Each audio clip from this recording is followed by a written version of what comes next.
వచ్చే ఎన్నికలలో 3 పార్టీల మధ్యన పోటీ ఉంటుందండి. ఎవరెవరు? కాంగ్రెస్, బీజేపీ, బీఆర్ఎస్ 3 పార్టీల మధ్యన పోటీ ఉంటుంది. బీజేపీ, బీఆర్ఎస్ పొత్తు పెట్టుకునే అవకాశాలు చాలా తక్కువ ఉంటాయి.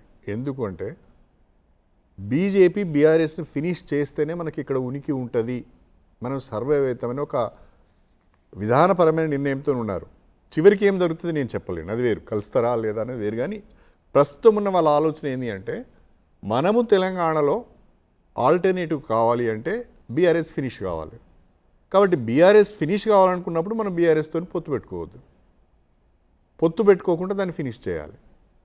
పొత్తు పెట్టుకుంటే వాళ్ళకు కొన్ని స్థానాలు వస్తాయి, మళ్ళీ వాళ్ళు సర్వైవ్ అవుతారు.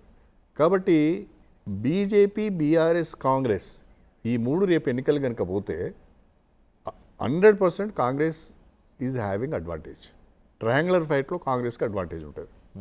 కాంగ్రెస్ మళ్ళీ గవర్నమెంట్కి వస్తుంది. రేవంత్ రెడ్డి గారు మళ్ళొక 5 సంవత్సరాలు ముఖ్యమంత్రి అయ్యే అవకాశం ఉంటుంది.